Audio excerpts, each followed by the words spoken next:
Hello everyone. Today we will going to discuss about branches of psychology. Psychology के जो अलग अलग branches हैं उसको हम डिस्कस करेंगे इन हिंदी एंड इंग्लिश.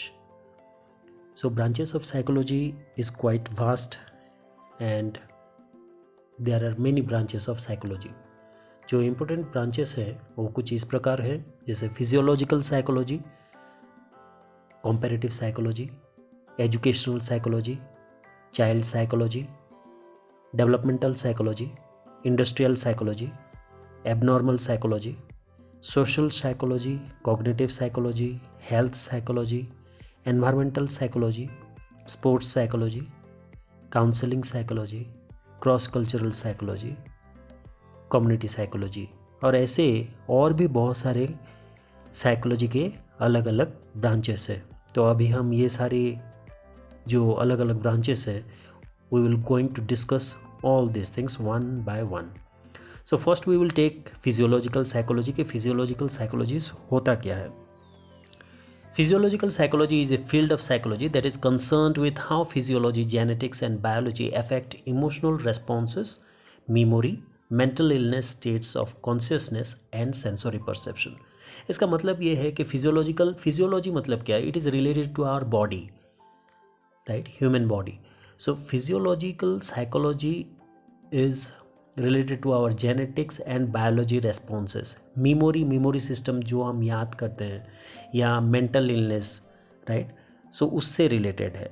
तो physiological psychology is, or there is another psychology that is known as comparative psychology, shares a great deal in common. Both are interrelated, right? So physiological psychology primarily emphasizes the study of biological structures and functions and their role in shaping behaviors, कि किस तरह से behavior जो है वो shape करता है, right?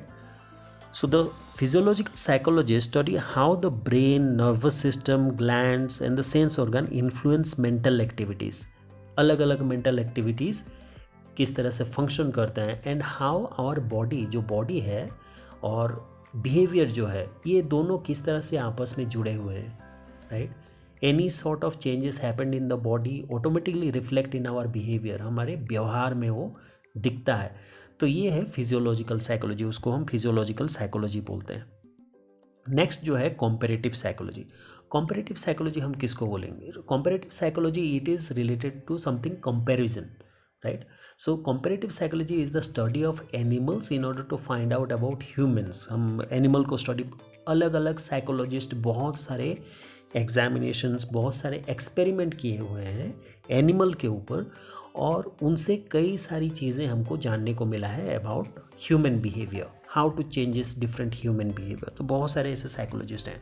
So basically the comparative psychology deals with the similarities and differences in the behaviours of animals belonging to different species, right. And the major issues in these two areas in the sense physiological psychology and comparative psychology include neural basis of behaviour, जैसे heredity हो गया, right. अलग अलग instincts जो हैं animal के, फिर अलग अलग पैटर्न्स भी हैं, स्लीपिंग पैटर्न है, ईटिंग पैटर्न है, ड्रिंकिंग बिहेवियर्स हैं, right, different states of consciousness है.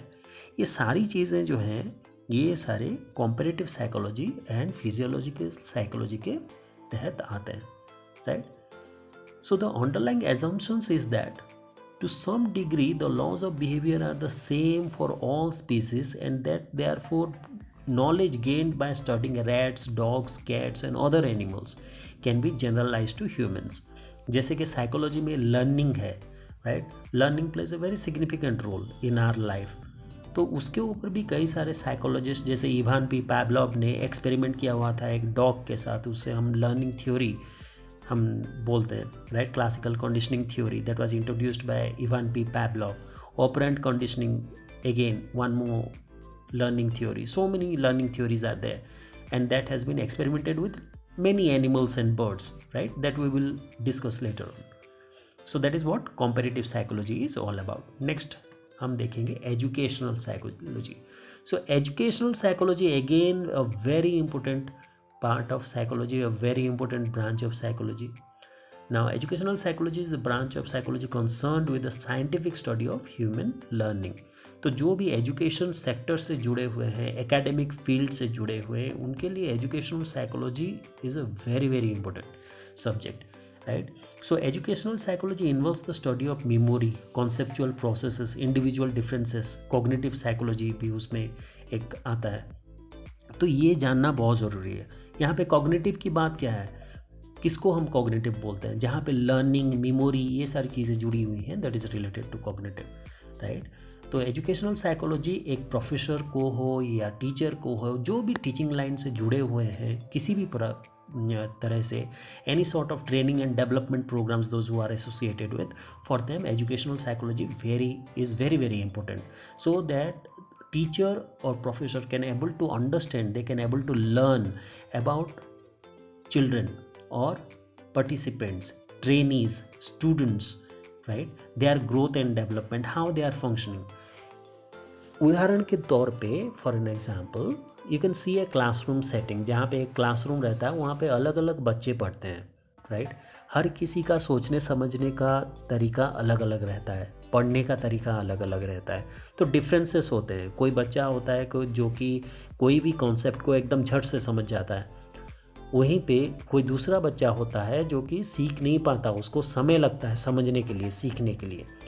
सो educational psychology will provide a platform to the teacher so that the teacher can able to understand the behavior of the students के behavior को अच्छे से समझे, learning को समझे, memory को समझे, how to motivate these students, that is very very essential, right.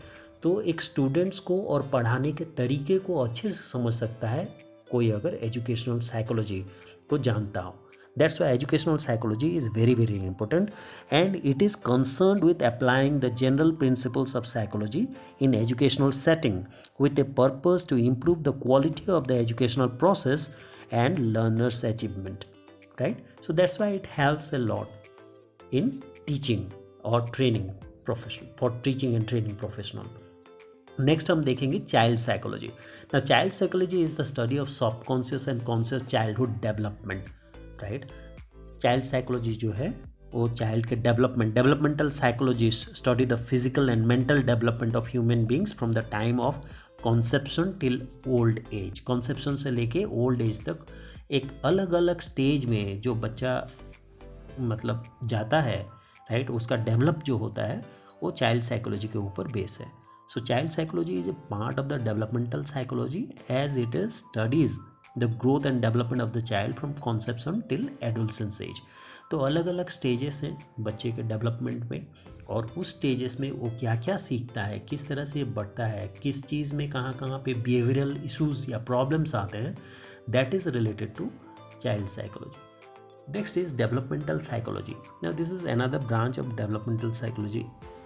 The developmental psychologists study the cognitive, emotional and motivational development during the entire lifespan of the individual, right. Emotional development होता है, motivational development होता है, how such things are happening that we will learn in developmental psychology.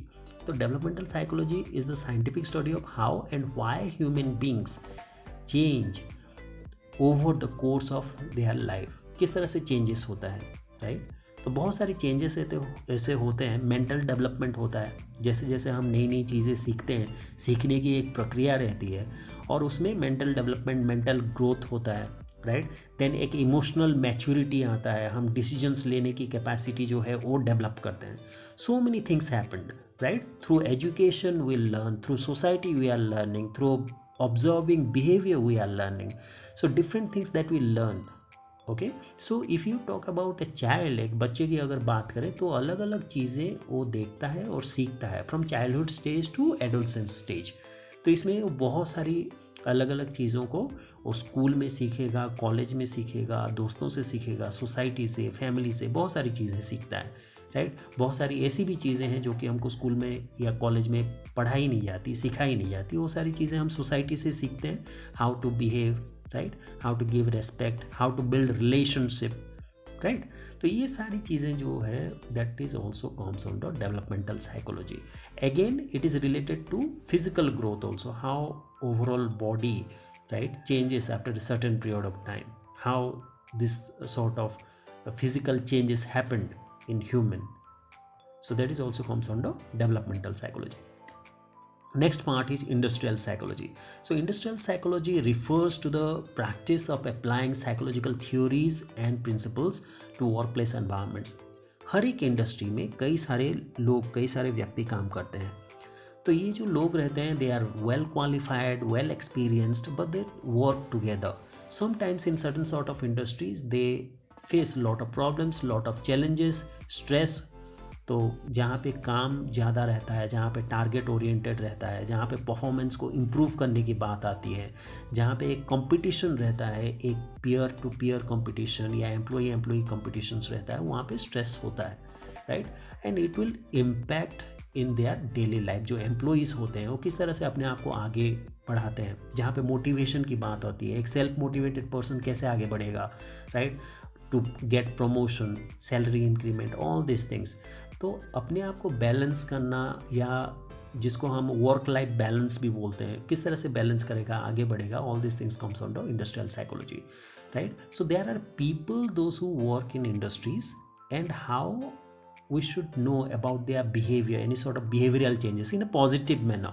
अगर कहीं पे कुछ complications आती हैं तो उसको किस तरह से दूर किया जाए, all this things comes under industrial psychology.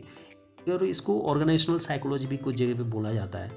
So psychology has an enormous applications potentials in industry and organisational sectors. In modern times most people earn their living by working in industries and business organizations, right. That is very, very important and very crucial. So industrial psychologists observe and evaluate human behavior and interactions in the workplace and provide guidance and recommendations. तो ज़्यादातर यहाँ पे देखा गया है कि guidance, एक proper counselling उनको देना, राइट. कोई अगर स्ट्रेस से गुजर रहा तो उसको किस तरह से आप काउंसल करो, सही रास्ता दिखाओ, सो दैट वो जो मोटिवेशन है या इंस्पिरेशन है वो उसको मिले और वो आगे बढ़े, right. That is what is very, very important. So somebody who is working, किसी भी फील्ड में वो काम करता है लेकिन उस काम को पसंद नहीं करता, तो ज़्यादा टाइम तक वहाँ पे टिक नहीं सकता, राइट. तो एक मोटिवेशन, एक इंस्पिरेशन, एक तरह का पैशन होना बहुत ज़रूरी है एम्प्लॉइज़ के अंदर. तो ये हमें education psychology and industrial psychology से खासकर जानने को मिलता है, ऑर्गेनाइजेशनल साइकोलॉजी से जानने को मिलता है. Next is abnormal psychology. Now what is abnormal psychology? Abnormal psychology seeks to describe or explain or predict and control behaviors that are considered strange, maladaptive and unusual. So basically abnormal psychology is the branch of psychology that studies unusual patterns of behavior, emotion, thought which may or may not be understood as precipitating a mental disorder. उसको हम abnormal psychology बोलते हैं. Something which is not normal in nature. The behavior is not normal, right. That is comes under abnormal psychology. एक unexpected behavior, ठीक है. तो ये abnormal psychology में आता है. Excessive anger, कोई अपने गुस्से को बिल्कुल भी कंट्रोल नहीं कर पा रहा है, right. That is also comes under abnormal psychology which is beyond control. So self damaging कहीं पे होता है, right. जहाँ पे mental development भी सही तरीके से नहीं हो पाता किसी बच्चों में, तो वो भी एबनॉर्मल साइकोलॉजी में आता है. एक प्रॉपर एज में से, फॉर एग्जांपल जो एडोलसेंस स्टेज कंप्लीट होता है, then certain aspects of behaviour okay is expected from the adult person, right. वो मैच्योरिटी अगर नहीं है, बच्चे की तरह बिहेव कर रहा है या जो सीखना चाहिए वो सीखा नहीं है, right. And there are certain sort of abnormality in the behaviour, so that sort of things would be deal with abnormal psychology. ये सारी चीज़ें जो है एबनॉर्मल साइकोलॉजी में आती हैं और उसी से हमें जानकारी मिलती है, हम जान पाते हैं कि बिहेवियर को किस तरह से ठीक किया जाए, इमोशंस को किस तरह से कंट्रोल या चैनलाइज किया जाए ताकि वो सही डायरेक्शन में जाए. So that is comes under abnormal psychology. Next part और next branch is social psychology. Again one more important branch of psychology. Social psychology is the principles of general psychology and that is applied in social situations to understand how society, social groups and the behavior of other affect the individual's behavior. दूसरों के व्यवहार से खुद का व्यवहार कैसे परिवर्तन होता है या अफेक्ट करता है या इन्फ्लुएंस करता है, उसके बारे में सोशल साइकोलॉजी में दिया गया है. So social psychology is the scientific study of how peoples thoughts, feelings and behaviours are influenced by the actual imagined or implied presence of others. Right, दूसरों से हम प्रभावित होते हैं, दूसरे हमें इन्फ्लुएंस करते हैं क्योंकि हम सोसाइटी के हिस्सा हैं. जहाँ पे सोसाइटी की बात आती है, ग्रुप ऑफ पीपल, ये ग्रुप कहीं पे भी हो सकता है. एक फैमिली से भी एक सोसाइटी शुरू होता है, आस पड़ोस के लोगों से प्रभावित होते हैं. अलग अलग एनवायरनमेंट में अलग अलग लोग हमें मिलते हैं. राइट, तो उनसे भी हम कई सारी चीज़ें सीखते हैं. तो उनकी हाव भाव, उनके फीलिंग्स, उनकी बातें हमें इन्फ्लुएंस करती हैं. राइट, तो इससे भी behaviour also get influenced. So that is comes under social psychology. Next is called cognitive psychology. So cognitive psychology involves the study of internal mental processes. Now this is very important in psychology, right? Internal mental processes क्या होता है? Perception, किसी चीज़ को देखने का नज़रिया, फिर thinking, हमारी सोच, राइट, हम याद रखने की क्षमता जो कि मेमोरी बोलते हैं, attention, right, language, problem solving, learning, all this things comes under cognitive psychology. एक लर्निंग पैटर्न, किस तरह से हम चीज़ों को सीखते हैं, सीखने के लिए कितना वक्त लगता है, हमारा मोड क्या है.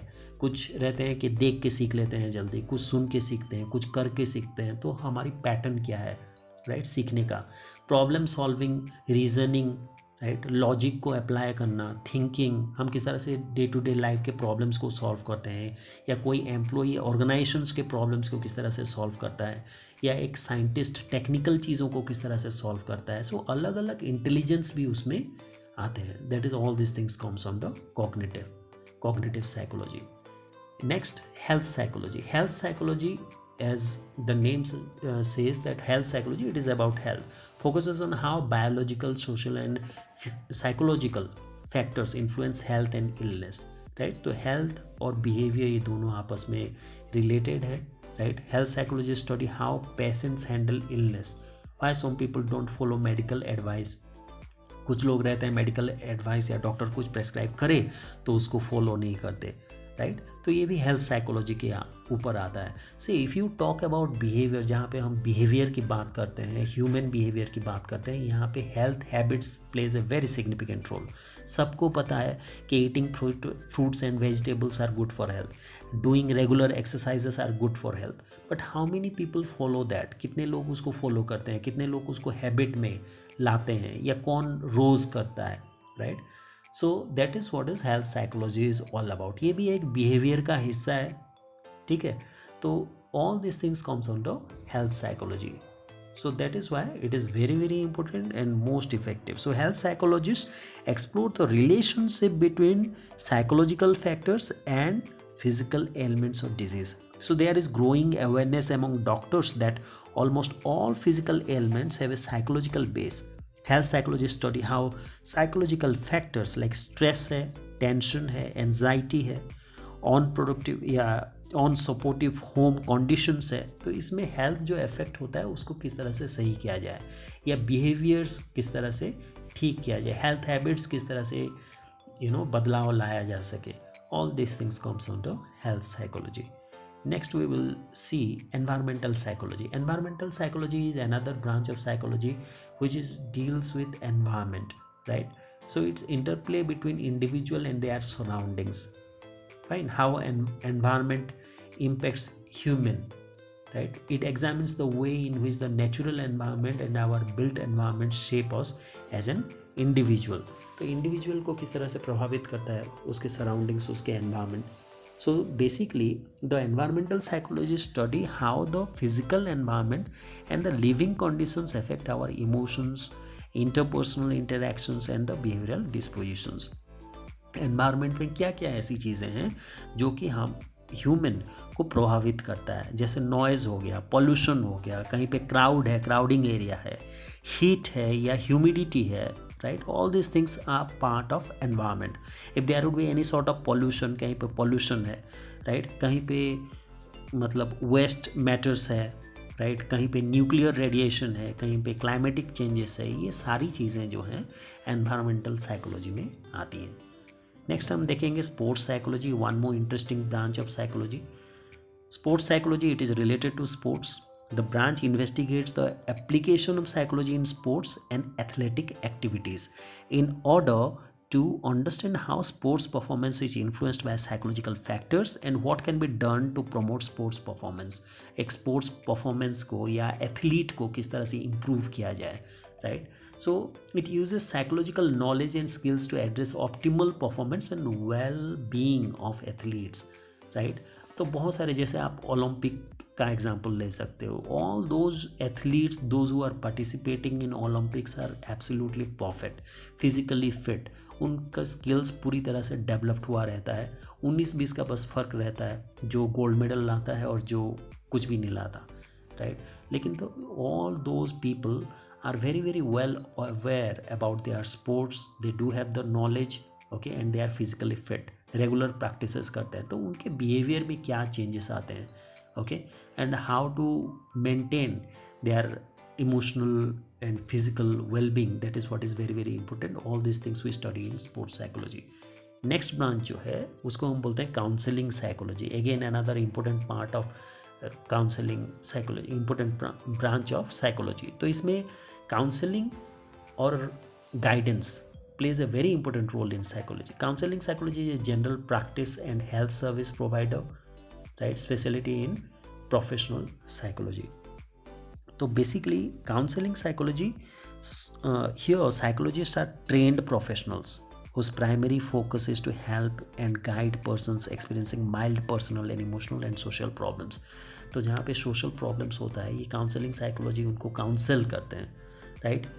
तो सही चीज़ें दिखाना, सही चीज़ों को बोलना, एक सही रास्ता दिखाना, right, they counsel. So this psychologist plays a very significant role. School में भी जो स्टूडेंट्स को प्रॉब्लम आती हैं, ओके, दे नीड काउंसलिंग, तो उसके लिए काउंसलिंग साइकोलॉजिस्ट उनको काउंसल करते हैं। इमोशनल प्रॉब्लम्स हो गया कहीं पे, या कहीं पे फिजिकल हेल्थ से कुछ अगर बिहेवियरल चेंजेस होते हैं, right, for that also counseling psychology plays a very important role. So some psychiatrists also treat patients with drugs. Counseling psychologists use a variety of cognitive and behavioral management techniques to help clients achieving personal effectiveness, right?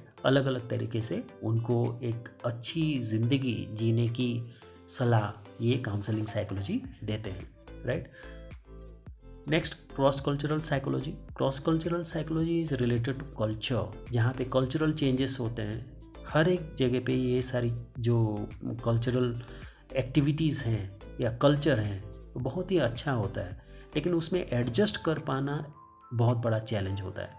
So the cross cultural psychology study how social and cultural context influence human behaviour. The cross cultural psychologist rely heavily on observational and ethnographic methods to understand culture's unique ways of child rearing and socialization practices. बच्चे जिस तरह से बड़े होंगे, अलग अलग culture में वो लोग बढ़ते हैं, तो कल्चर से वो लोग क्या सीखते हैं, what they learn from their cultures, from their surroundings, from their society, right? So that impacts. अभी कोई इंडिया में अगर देखें तो कई सारे जगह ऐसे हैं जहाँ पे एक स्टेट का कोई एम्प्लॉई है दूसरे स्टेट में ट्रांसफ़र होता है, वो अपने आप को किस तरह से एडजस्ट करता है, राइट? तो वहाँ पे cross cultural psychology plays a very important role. कोई इंडियन अगर फॉरेन कंट्री में जाता है, वहाँ पे रहता है, तो वहाँ पे उस कल्चर में किस तरह से एडजस्ट होगा, या फॉरेन का कोई इंसान अगर यूएस से कोई इंडिया आता है या ऑस्ट्रेलिया से आता है, how they will going to adjust themselves, right? Where the food is different, where the clothing is different, where the people are different, how they maintain that particular relationship, okay. So ये बहुत सारी चीज़ें जो हैं behavioural changes होती हैं, एक culture shock मिलता है उनको, दैट अलग भी कल्चर में किस तरह से एडजस्ट कर पाएँ, right? So these adjustment plays a very significant role. That is comes under cross-cultural psychology. Next is community psychology. Again, community psychology is the branch of psychology concerned with person-environment interactions and the way society affects individual and community functioning. So community psychology, again, one more branch of psychology which is concerned with the application of psychological principles for solving social problems.